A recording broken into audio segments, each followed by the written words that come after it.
A gunshot echoed through the narrow valley as Theresa Nichols felt the first sharp pain of labor, the sound startling her horse and nearly throwing her from the saddle as she clutched her swollen belly. The autumn of 1882 had brought an early chill to the Wyoming territory, and the unmarried 20-year-old woman was alone, miles from the nearest settlement, with nothing but the clothes on her back, and the shame of her condition weighing heavier than the child in her womb. Theresa steadied her sorrel mare and took a deep breath, scanning the horizon for any sign of smoke or settlement.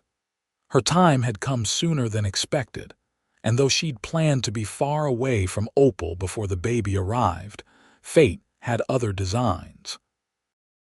The skies darkened with threatening storm clouds as she urged her horse forward, desperate to find shelter before nightfall. 6 hours later, soaked to the bone and barely able to stay upright, Theresa spotted the flickering lights of Opal in the distance. Her labor pains had intensified, coming in waves that left her gasping and clinging to the saddle horn. She had never imagined returning to the town she'd fled 3 months prior, but she had no choice now. The baby wouldn't wait for her pride.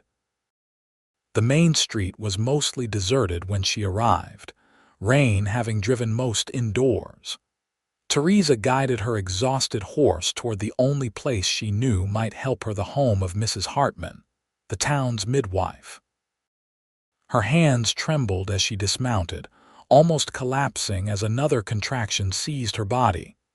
"Please," Theresa whispered, knocking weakly on the door. "Please help me." The door opened, spilling golden lamplight onto the muddy porch. Mrs.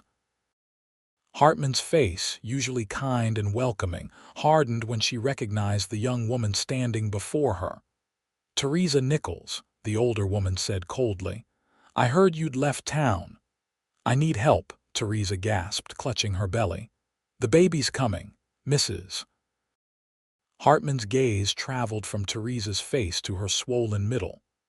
"Where's the father, please?" Theresa begged, not wanting to explain how Thomas Willard had promised marriage before disappearing to Colorado, leaving her alone with his seed growing inside her. "I have money. I can pay." "This is a God-fearing town, Miss Nichols," Mrs. Hartman replied, stepping back.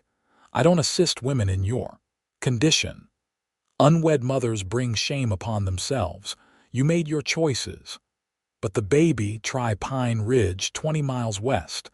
They have less Christian sensibilities there." The midwife's face showed a flicker of something, perhaps regret, before she closed the door firmly in Theresa's face. Theresa stood frozen in disbelief, as rain pelted down harder. Another contraction hit her so forcefully that she crumpled to her knees on the muddy porch, a cry escaping her lips. The thought of climbing back into the saddle and riding 20 miles in her condition seemed impossible. She wasn't aware of the saloon doors swinging open across the street, or of the tall figure who paused at the sight of her collapsed form. Only when strong arms gently lifted her did she realize she wasn't alone. "Miss, can you hear me?" a deep voice asked, concern evident in each word. Theresa's vision swam as she looked up into a pair of intense blue eyes beneath the brim of a worn cowboy hat. The man's face was weathered by sun and wind, but not unkind. She guessed him to be in his late 20s, with dark stubble shadowing his strong jaw. "She won't help me," Theresa managed between gasps. "The baby's coming, and she won't help because I'm not married." Understanding dawned in the stranger's eyes, followed quickly by determination. "My name's Samuel Hayes. What's yours?" "Theresa Nichols." "Miss Nichols, I'm going to get you to someone who can help," he said with quiet authority. "Can you stand?" "I don't think so," she admitted, embarrassment coloring her cheeks despite her pain. "The pains are too close together."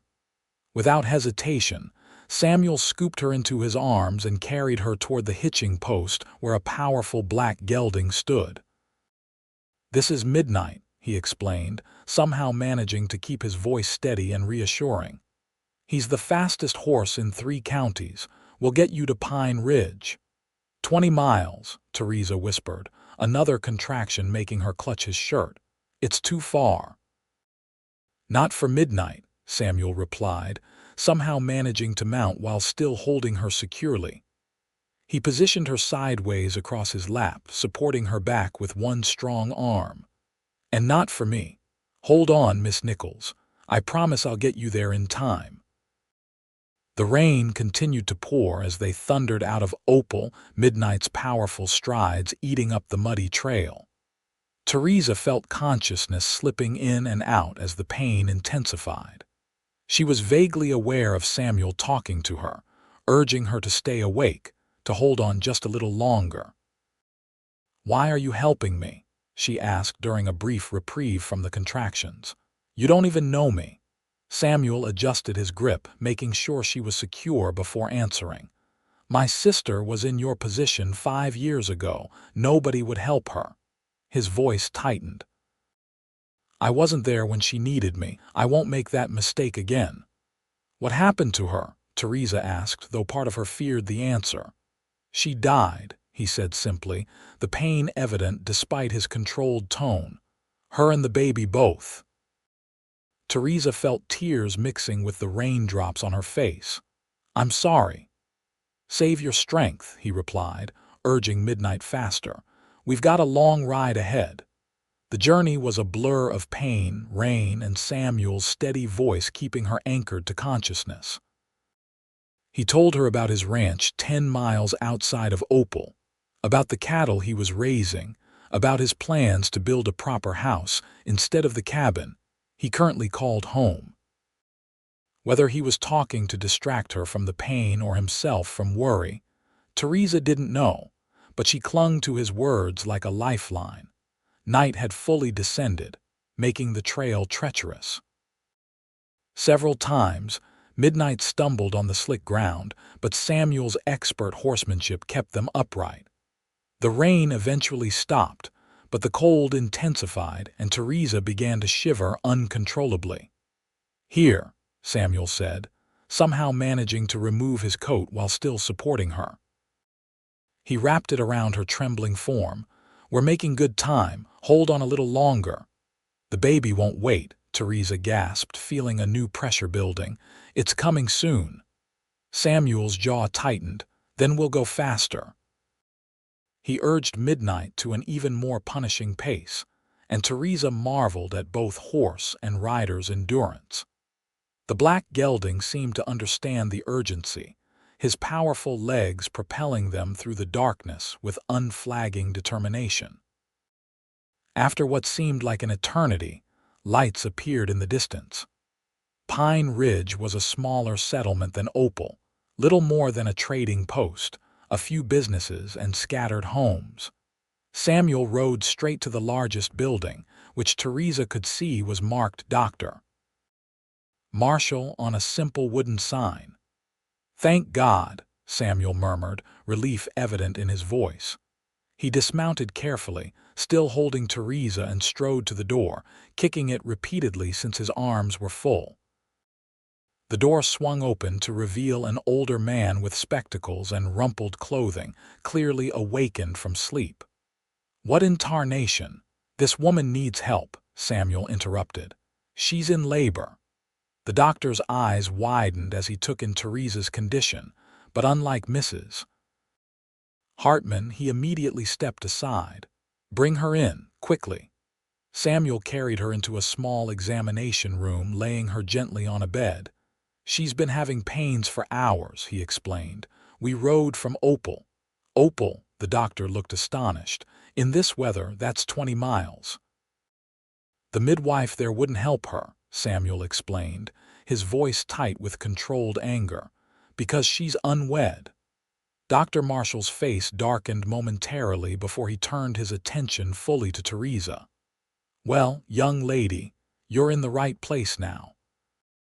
I don't much care about wedding rings when there's a life at stake." He glanced at Samuel. "You the father?" "No, sir," Samuel replied. Just happened to be in the right place at the right time. Well, you can wait outside. There's coffee on the stove if you want to warm up. To Theresa's surprise, Samuel hesitated, looking at her with concern. Will you be all right, Miss Nichols? The care in his voice nearly undid her. After months of being shunned and scorned, his simple human kindness felt overwhelming. Yes, she managed, and thank you. You saved our lives. Samuel nodded once, squeezed her hand briefly, and stepped out. As the door closed behind him, Theresa felt a strange sense of loss despite the fact that he was a complete stranger. Now then, Dr. Marshall said briskly, washing his hands in a basin, let's bring this baby into the world. The next hours were a haze of pain more intense than anything Theresa had experienced before. Dr. Marshall proved to be both skilled and compassionate, guiding her through the process with calm instructions and encouragement. Several times she thought she couldn't continue, that the pain would surely kill her, but each time the doctor's steady presence kept her going. Just as dawn's first light crept through the window, a lusty cry filled the room. You have a son, Miss Nichols, doctor, Marshall announced, placing the tiny, red-faced infant on her chest. A strong one by the sound of him. Theresa stared in wonder at the perfect little face, the tuft of dark hair, the tiny fingers that seemed to reach for her instinctively. All the hardship of the past months, all the shame and fear, melted away as she gazed at her child. "Hello, William," she whispered, the name coming to her unbidden, her father's name, the one good man she had known in her life, Doctor. Marshall cleaned and swaddled the baby efficiently, then helped Theresa into a more comfortable position. You'll need to rest here for a few days, he told her. That was a difficult birth, and you've lost a fair amount of blood. Exhaustion overwhelmed her, making it difficult to keep her eyes open. I don't have much money, she admitted. We'll sort that out later, he assured her. For now, you need to sleep. Your young man has been pacing a hole in my floor all night. Would you like me to send him in to see the baby before you rest? He's not my, Theresa began, then stopped. What did it matter what the doctor thought? Yes, please, just for a moment. Samuel entered cautiously, his tall frame seeming too large for the small room. His clothes were still damp, his dark hair disheveled, but his eyes were alert with concern as they moved from Theresa to the bundle in her arms. You have a son, she told him, unable to keep the pride from her voice despite her exhaustion. Something softened in Samuel's expression as he approached and looked down at the sleeping infant. He's perfect, he said softly. Congratulations, Miss Nichols. Theresa, she corrected him. After what you did for us, I think you can use my given name. He smiled then, transforming his weather-beaten face into something quite handsome. Theresa, he agreed, and I'm Sam. Sam, she repeated, liking the simple, solid sound of it. I don't know how I'll ever repay you. No need, he replied, shaking his head. Anyone would have done the same. No, Theresa said firmly, thinking of Mrs. Hartman's closed door. They wouldn't have. Dr. Marshall cleared his throat. Miss Nichols needs to rest now. Sam nodded, backing toward the door. I'll check on midnight and get a room at the hotel. I'll come back later if that's all right. Theresa felt a rush of relief that he wasn't leaving town immediately. Yes, she replied. That would be fine. After Sam left, Dr. Marshall helped her get settled more comfortably. That's a good man, the doctor remarked casually. Not many would ride 20 miles in a storm for a stranger. I know, Theresa murmured, already drifting toward sleep with her son nestled safely beside her. The next 3 days passed in a blur of feedings, short periods of sleep, and learning how to care for her son. Dr. Marshall's housekeeper, Mrs. Cooper, proved to be a godsend, showing Theresa how to swaddle William properly and offering gentle advice about nursing. Sam visited each day, usually in the late afternoon. He brought small gifts, a soft blanket for the baby, a book of poetry for Theresa when he learned she enjoyed reading, fresh biscuits from the hotel's kitchen. His visits gradually lengthened, their conversations growing more personal as they discovered shared interests and experiences. Theresa learned that Sam had come west from Pennsylvania after the Civil War, that he'd worked as a ranch hand for years before saving enough to buy his own small spread. He was 31, had never married, and harbored dreams of breeding horses someday, not just cattle. In turn, she told him about growing up in Missouri, losing both parents to influenza when she was 16, coming west with her aunt who had since passed away. She spoke hesitantly of meeting Thomas Willard, the smooth-talking store clerk who had promised marriage before disappearing with her savings. Sam listened without judgment, his expression darkening only when she described how she'd been treated after her condition became apparent. "What will you do now?" he asked on the third day, watching as she rocked William to sleep in a chair by the window. The question had been weighing on her mind constantly. "I don't know," she admitted. "I can't go back to Opal, and I have no family elsewhere."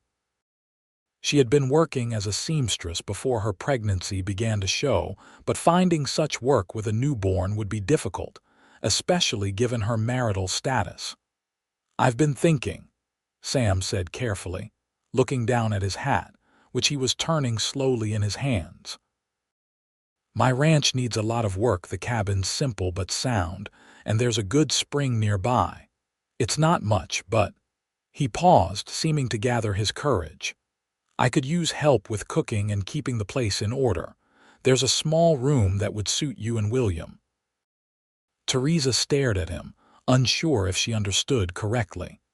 "You're offering me employment?" "As your housekeeper," Sam nodded. "It would be proper separate quarters, and I'm gone most days working the cattle. You'd have a safe place for your boy to grow up, fresh air, good food." He met her eyes directly. "No one would bother you there." The offer was tempting more than tempting. In 3 days, Sam had shown her more kindness than she'd experienced in years. She believed him to be honorable, and the idea of a safe place to raise William was almost too good to hope for. "Why would you do this?" she asked softly. Sam was quiet for a long moment. "Maybe I'm tired of an empty cabin," he finally said. "Maybe I believe everyone deserves a second chance, or maybe I just like the idea of coming home to something other than my own poor cooking." He smiled slightly, but his eyes remained serious. "The choice is yours, Theresa. No obligation, and you can leave anytime if it doesn't suit you." Theresa looked down at William's peaceful face. What future could she offer him on her own? Poverty, certainly. Scorn and whispers, probably. A lifetime of explaining his mother's shame, but with Sam's offer. "I accept," she said, surprising herself with the certainty in her voice. "Thank you, Sam." Relief flooded his face. "Good, that's good. We can leave whenever Dr. Marshall says you're ready to travel." He stood, settling his hat back on his head. "I should go make arrangements. We'll need a wagon for the journey back. It's too far for you to ride with the baby." After Sam left, Mrs. Cooper came in with fresh linens and raised an eyebrow at Theresa's flushed cheeks. "That young man seems quite taken with you," she observed. "He's just being kind," Theresa insisted, though something fluttered in her chest at the older woman's words. "He's offered me a position as his housekeeper." Mrs. Cooper made a non-committal sound as she efficiently changed the bedding. "If you say so, dear. Though in my experience, men don't ride through storms or visit every day just to hire help." She patted Theresa's hand. "But it's not my business. Just be careful with your heart." Theresa thought about the housekeeper's words that night as she nursed William. Was it possible that Sam's interest was more than charitable? The idea seemed far-fetched. She was an unwed mother, damaged goods by society's standards. Yet the way he looked at her sometimes, with a warmth that went beyond simple kindness. She pushed the thoughts away. Sam had offered her a job and shelter when she desperately needed both. Reading more into his actions would be foolish and potentially disastrous. 5 days after William's birth, Dr. Marshall pronounced Theresa fit to travel, though he cautioned her to take it easy for several more weeks. Sam had purchased a wagon and team of horses for the journey, as well as supplies they would need at the ranch. "It's not exactly a luxury coach," he apologized as he helped her climb onto the wagon seat, William securely bundled in her arms.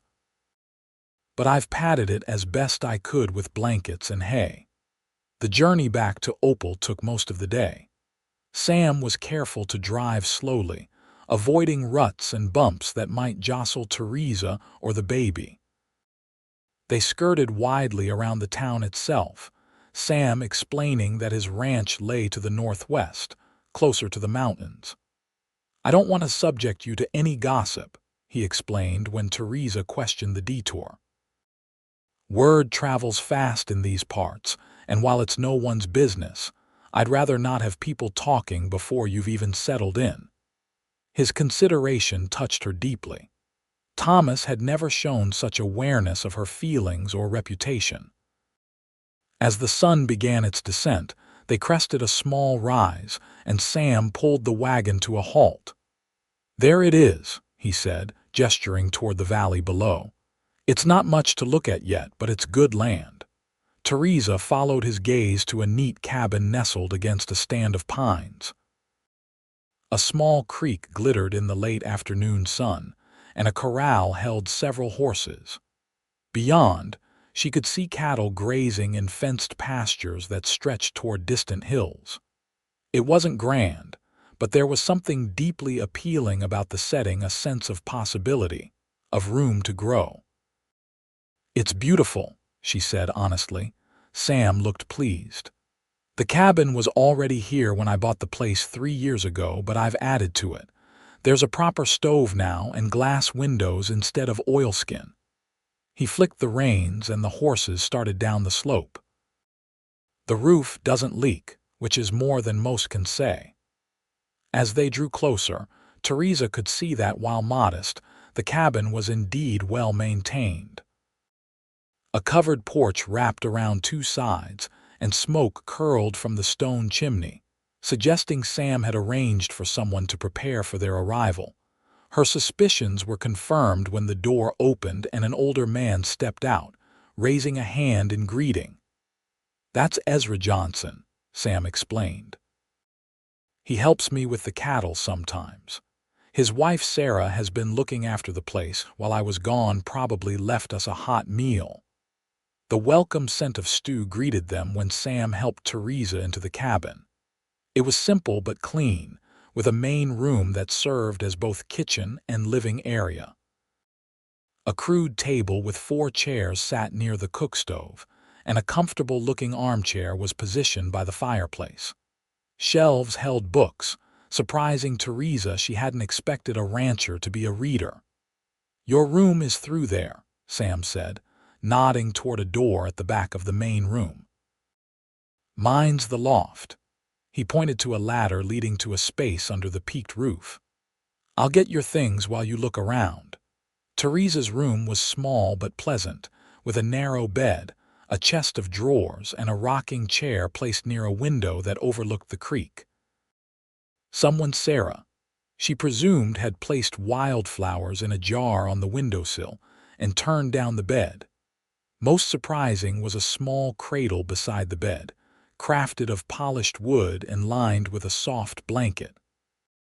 Theresa ran her fingers over the smooth rails, stunned by the thoughtfulness of the gesture. "I made it while you were recovering," Sam said from the doorway, setting down her small carpet bag. "I'm no master carpenter, but it should hold him safely enough." Theresa blinked back tears. "It's perfect," she whispered. "Thank you."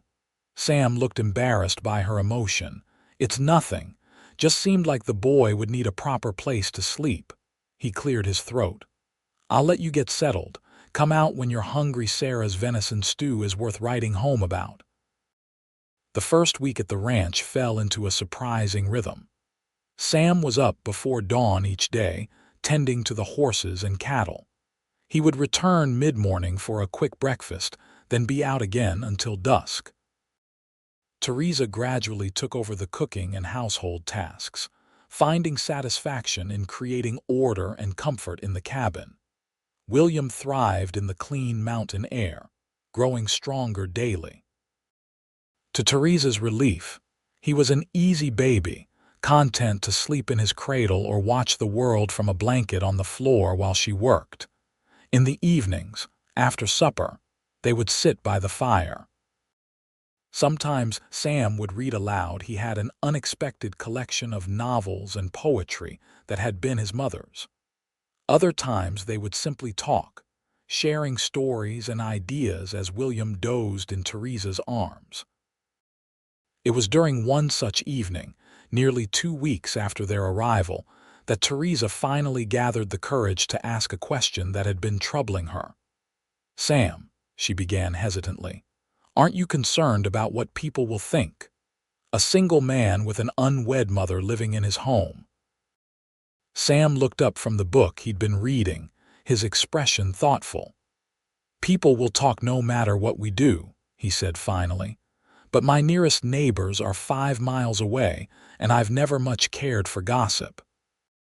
"Still," Theresa persisted, "your reputation is my concern, not yours," he interrupted gently.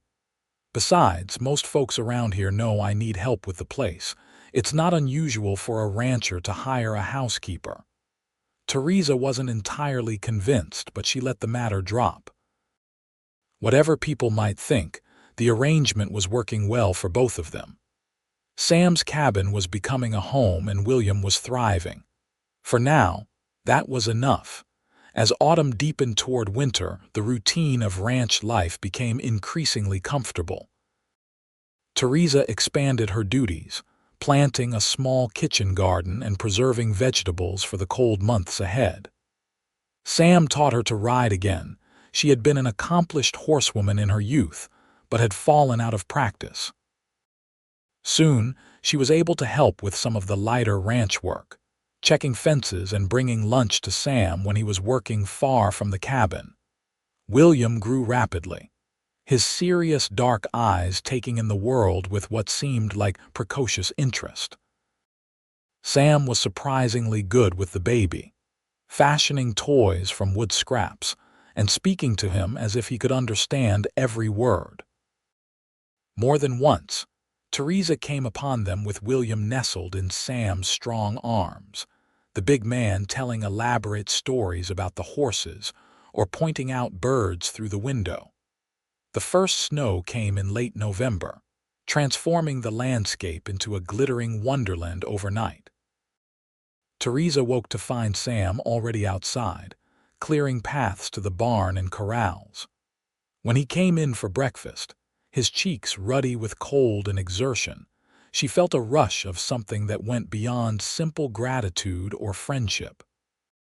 "The creek's frozen solid," he reported, stomping snow from his boots. "We'll have to break ice for the cattle to drink." "I made extra coffee," Theresa replied, setting a steaming mug before him. "And there's fresh bread." Sam's eyes lit up. "You spoil me, Theresa Nichols."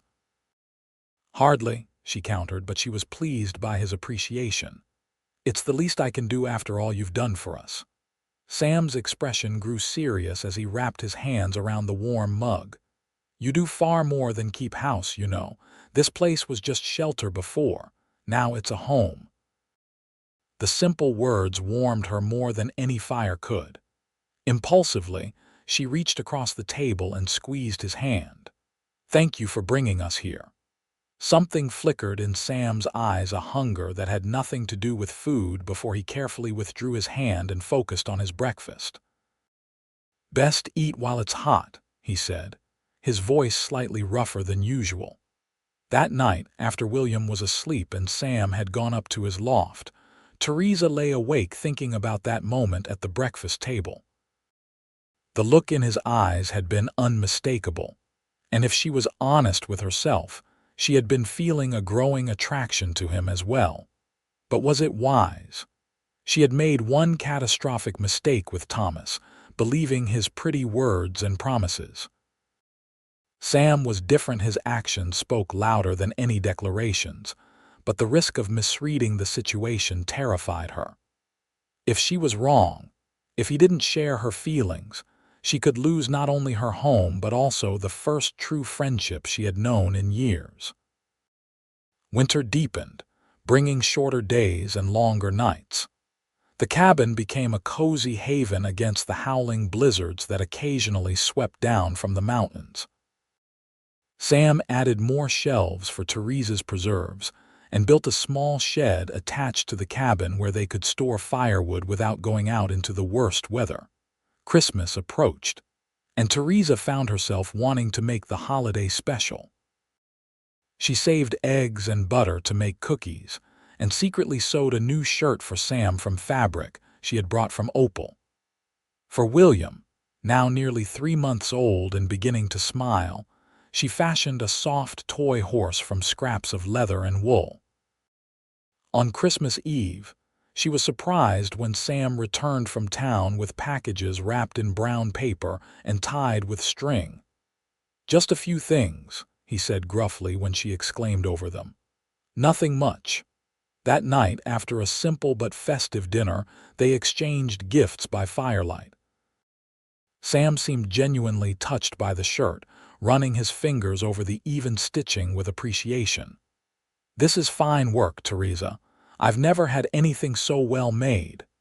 "It's a poor return for all you've given us," she replied, but she was pleased by his reaction.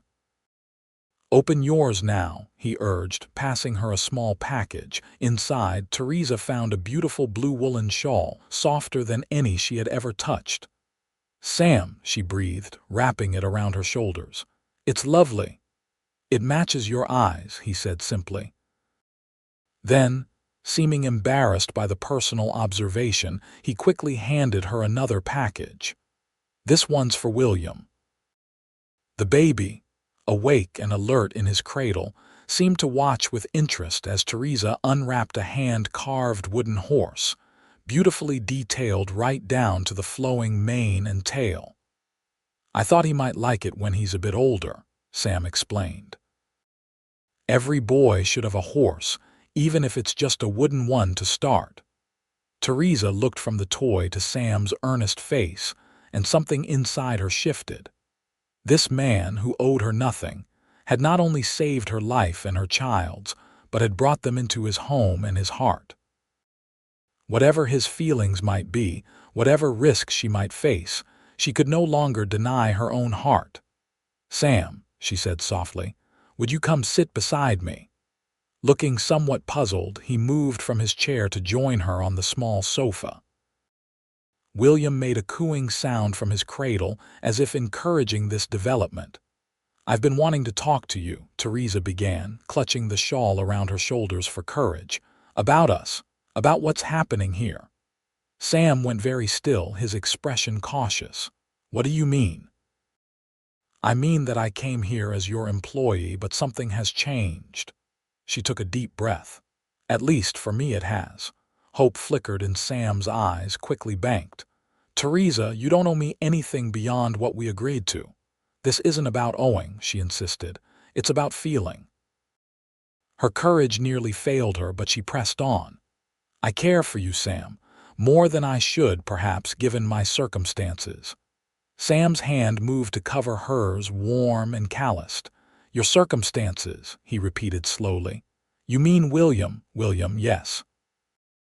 And the fact that I'm an unwed mother, that I made a terrible mistake with a man who didn't deserve my trust." "William isn't a mistake," Sam said firmly, "and neither was coming here." He paused, seeming to gather his thoughts. "I've been fighting this because I didn't want you to think I expected anything from you. I wanted you to feel safe here without any complications." "And now?" Theresa asked, hardly daring to breathe. "Now I think I'm tired of pretending I don't care for you as more than a housekeeper." His voice was low, intense. "I think about you all day when I'm working. I look forward to coming home not just for a hot meal, but because you'll be here. You and William both." The confession, so simple and honest, brought tears to Theresa's eyes. "I feel the same way." Sam's free hand came up to cup her cheek, his touch gentle despite the roughness of his skin. "May I kiss you, Theresa Nichols?" In answer, she leaned forward and pressed her lips to his. The kiss was tentative at first, both of them uncertain, but it quickly deepened into something more certain, more hungry. When they finally parted, both were breathing quickly, and Sam's eyes had darkened with desire. "I should probably mention," he said, his voice rougher than usual, "that I've been thinking about doing that for quite some time." Theresa laughed softly, feeling lighter than she had in months. "So have I." William chose that moment to make his presence known, fussing in his cradle. Theresa moved to pick him up, and to her surprise, Sam followed, watching as she settled the baby against her shoulder. "I want you to know," he said seriously, "that I care for him too, not just as your child, but for himself." Theresa swallowed against the lump in her throat. "I know. I've seen how you are with him. I'd like to be more, if you'll let me, to him and to you." Sam ran a hand through his hair, suddenly looking nervous. "I'm not good with fancy words, Theresa, but I think I've been falling in love with you since that night in the rain." "Sam, let me finish," he said gently. "I know it's fast, and I know you have reasons to be cautious. I'm not asking for promises tonight. I just want you to know where I stand, and that whenever you're ready, if you're ever ready, I'd consider it the greatest honor of my life to call you my wife, and William my son." Theresa felt tears spill over onto her cheeks. After everything she had endured, the shame, the rejection, the fear, to hear such words seemed almost unbelievable. Yet Sam's steady gaze held nothing but sincerity. "I think I've been falling in love with you too," she admitted. "But you're right, I am cautious. Not because I doubt you, but because I've made such mistakes before." "Then we'll take it slowly," Sam promised. "Day by day, get to know each other better." He smiled, touching William's downy head. "All three of us." That night, after Sam had gone up to his loft and William was sleeping peacefully, Theresa stood by the window watching snowflakes drift in the moonlight. For the first time in longer than she could remember, she felt hope, not just for survival, but for happiness, for love. The winter months passed in a gentle courtship. Sam was true to his word about taking things slowly, never pushing for more than Theresa was ready to give. They shared kisses by the fire after William was asleep, talked long into the night about their hopes and fears, learned each other's stories and secrets. Sam spoke of his time fighting in the war as little more than a boy, of losing his parents to typhoid soon after his return, of the sister whose death had haunted him for years.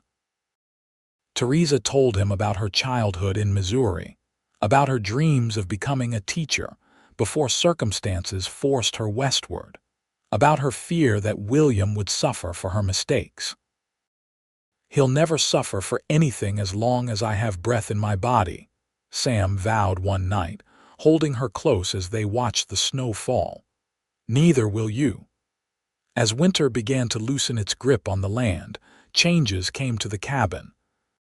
Sam built an addition, a proper bedroom for Theresa and William, with a larger window and a door that opened onto the porch. He ordered books from Denver, remembering her mention of wanting to teach someday, and cleared space in the main room for a small desk where she could study. Theresa bloomed under his care and attention. The fear and uncertainty that had shadowed her eyes when they first met gradually faded, replaced by a quiet confidence. She took over more of the ranch management, proving to have a good head for figures and planning. William grew into a sturdy, cheerful infant, quick to smile and fascinated by everything around him, especially the horses Sam would bring to the fence for him to see. Spring arrived with a rush of new life calves in the pastures, wildflowers carpeting the meadows, trees budding into leaf. Sam expanded the garden, building a fence to keep out rabbits and deer, and Theresa planted vegetables and herbs with William watching from a blanket nearby. It was on a warm April day, nearly 6 months after William's birth, that Sam rode in from town with news. Theresa was hanging laundry on the line, enjoying the feel of sunshine on her face after the long winter when she heard hoofbeats approaching. She looked up to see Sam riding quickly toward the cabin, his expression unreadable. "What is it?" she asked as he dismounted, concern rising at his serious demeanor. "Has something happened?" Sam took her hands in his blue eyes intense. "I ran into Dr. Marshall in town. He was passing through on his way to Denver." Theresa felt her heart skip. "Is he well?" "Very well. He asked after you and William." Sam paused. "And he told me something interesting about Thomas Willard." At the mention of William's father, Theresa tensed. "What about him?" "He's dead, Theresa.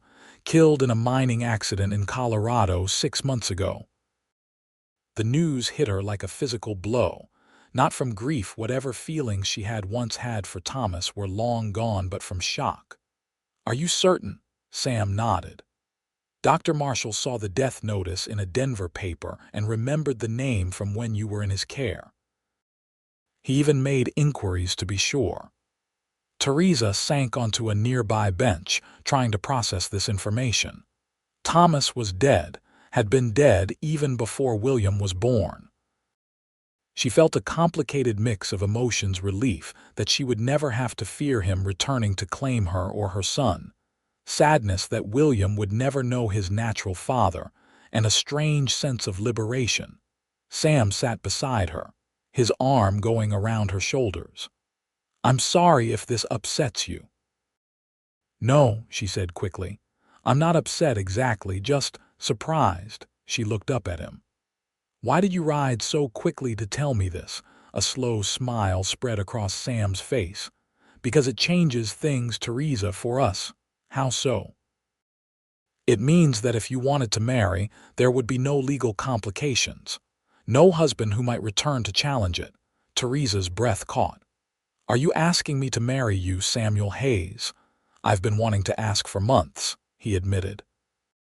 "But I was concerned about your legal status, about protecting you and William from any future claims." He took her hands in his. "I love you, Theresa. I want to be your husband in truth and a father to William. I want us to be a real family."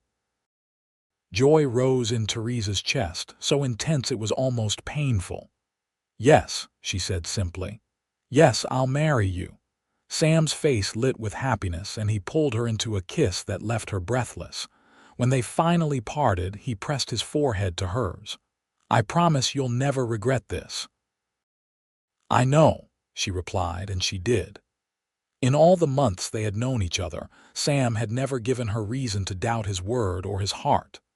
They were married 2 weeks later in Pine Ridge, Dr. Marshall having delayed his trip to Denver specifically to attend the ceremony. Ezra Johnson and his wife Sarah stood as witnesses, and William, dressed in a tiny suit that Theresa had sewn, watched with wide, serious eyes as his mother and the man who would be his father exchanged vows. "I now pronounce you husband and wife," the pastor declared. And as Sam kissed her, Theresa felt the last shadows of her past finally lift away. The journey back to the ranch, their ranch now, as Sam had insisted on adding her name to the deed as a wedding gift, was filled with a sense of rightness, of homecoming in the deepest sense. That night, after William was asleep in his crib in their new bedroom, husband and wife came together in the fullness of love. Sam's hands and lips were gentle, his patience infinite as he helped Theresa overcome the last of her fear and shame. In his arms, she discovered that physical love could be beautiful, a true expression of the heart rather than something to be endured or ashamed of.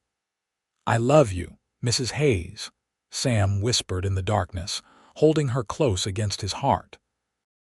"And I love you," she replied, marveling at how completely her life had changed in the span of 7 months. From desperation to joy, from shame to honor, from loneliness to family. The years that followed brought changes and growth to the Hayes family and their ranch. Sam's dreams of breeding horses came to fruition, his careful selection and training producing animals sought after throughout the territory. Theresa, drawing on her education and the books Sam continued to order for her, began teaching not only William but the children of neighboring ranchers who rode miles for her lessons. William grew into a sturdy, thoughtful boy with his mother's eyes and his adoptive father's love of horses. When he was 4, a sister joined the family, Emily Sarah Hayes, named for Sam's mother and the woman who had helped them in their early days together. 2 years later, twin boys arrived, James and John, keeping the cabin filled with noise and activity. Sam added more rooms as the family grew, until the original cabin was barely recognizable within the sprawling, comfortable home they created together. On a golden afternoon in the autumn of 1892, 10 years after that fateful night when Sam had carried a desperate Theresa through the rain, they sat together on the porch watching their children play in the yard. William, now a tall, serious 10-year-old, was teaching his 8-year-old sister to throw a lasso, while the 6-year-old twins chased each other around the apple trees Sam had planted when they were born. "You ever think about it?" Sam asked, his hand warm around Theresa's as they rocked side by side. "That night we met," Theresa smiled, leaning her head against his shoulder. "Often, how could I not? It was the night everything changed." Sam's fingers tightened around hers. "I still remember how determined you looked, even in all that pain. How brave. And I remember thinking you must be some kind of angel," Theresa admitted, "appearing out of nowhere when I'd lost all hope." "No angel," Sam chuckled. "Just a man who couldn't stand by and do nothing." "My hero nonetheless," she said softly. Sam's free hand came up to touch her cheek, turning her face toward his. After 10 years of marriage, his touch still sent warmth flooding through her. "I've been thinking," he said. "William's getting old enough to take on more responsibility with the horses." "He certainly has your gift with them," Theresa agreed, proud of the sensitive way her son handled even the most difficult animals. "I thought maybe next spring we might take a trip, just the 2 of us." Sam's eyes were warm with promise. "I hear San Francisco is beautiful. We could see the ocean." Theresa caught her breath. They had never traveled far from the ranch, always too busy with children and work. "Really? You think we could?" "I do." The children would be fine with Sarah and Ezra for a few weeks. He kissed her lightly. "It's time we had an adventure that doesn't involve childbirth or gunfire." Theresa laughed, remembering how their life together had begun. "I'd like that very much." As the sun began to set, turning the autumn leaves to fire, William called for them to watch his roping technique. Hand in hand, they walked down to where their children played, the family they had built together through courage, compassion, and love. Later that night, with the children asleep and the house quiet around them, Sam pulled Theresa close under the quilt she had made for their 10th anniversary. "Any regrets?" he asked softly, a question he had asked on their wedding night and many times since. And as she always did, Theresa answered with her heart full of certainty. "Not one. Every mile was worth it to get here." Sam's arms tightened around her, solid and safe. "Even that stormy 20 miles. Theresa smiled in the darkness, thinking of the desperate journey that had brought her not just to safety but to love. "Especially those 20 miles, she whispered, and sealed her words with a kiss.